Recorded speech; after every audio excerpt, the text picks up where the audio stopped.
ভিডিওতে আপনারা যে গাছটি দেখতে পাচ্ছেন সেটা হচ্ছে মিষ্টি কুমড়া। এটা চারা কিন্তু অনেকেই লাগিয়ে থাকে বাসা বাড়ির ছাদের উপর বা আঙিনায় অথবা ব্যালকনির টবে। এটা হচ্ছে মিষ্টি কুমড়া চারা, মিষ্টি কুমড়া গাছ, এটা বড় হয়ে গেছে।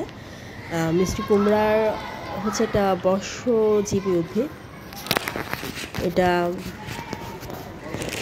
এঁটেল দোআঁশ মাটিতে হয়।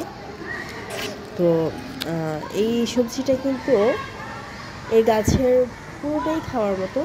গাছটাও আপনার সবজি হিসেবে খায়, আবার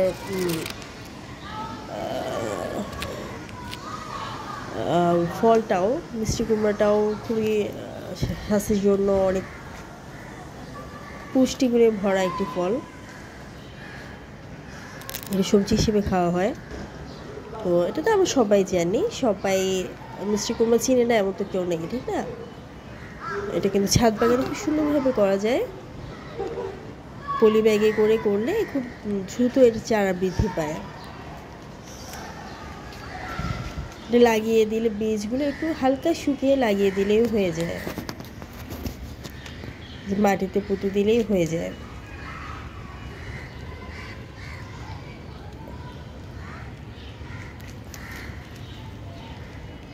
মিষ্টি কুমড়ার ছাদ বাগানে আসলে এসব চাষ ম্যাক্সিমাম বাসা করা হয়, সময়ও পাস করা হয়, গাছও লাগানো হয়, খাওয়াও হয়। আর এই যে আমার ছাদে কিন্তু এই যে একটা গাছ হচ্ছে, এটা কিছুদিন পরে এটা ফেলে দেওয়া হবে, আবার লাগানো হবে। সুন্দর ফল ধরে, যখন মিষ্টি কুমড়া ধরে অনেক সুন্দর লাগে। আর এগুলো তো বাসা বাড়ির ছাদে, এখন আমরা যখন বাজার থেকে কিনি না, ওগুলো কিন্তু ম্যাক্সিমাম হচ্ছে সার দেয়া, তারপর পুষ্টিগুলো ভরা হচ্ছে আপনার নিজের হাতে গাছ লাগানো গাছ।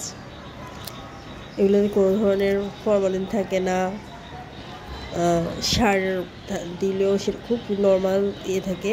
এই যে এই গাছগুলোতে কোনো ধরনের সার ইউজ করা হয় না। এই যে খুব ভীষণভাবে গোবর পচা মাটি অথবা বিভিন্ন সবজি পাশে কাটা হয়, ওই সবজিগুলোকে পচিয়ে ওই সবজিগুলো গাছের গোড়ায় দেয়, খুব ভালোভাবে বেড়ে ওঠে। আবার পোকামাকড়ের জন্য ডিমের খোসাও দেওয়া যায়, হলুদের গুঁড়াও দেওয়া যায়। ডিমের খোসা হচ্ছে গাছের ক্যালসিয়াম খুব ভালোভাবে বৃদ্ধি করে, গাছ শক্ত করে, আর ভালো পোকামাকড় থেকেও রক্ষা করে, ভালো।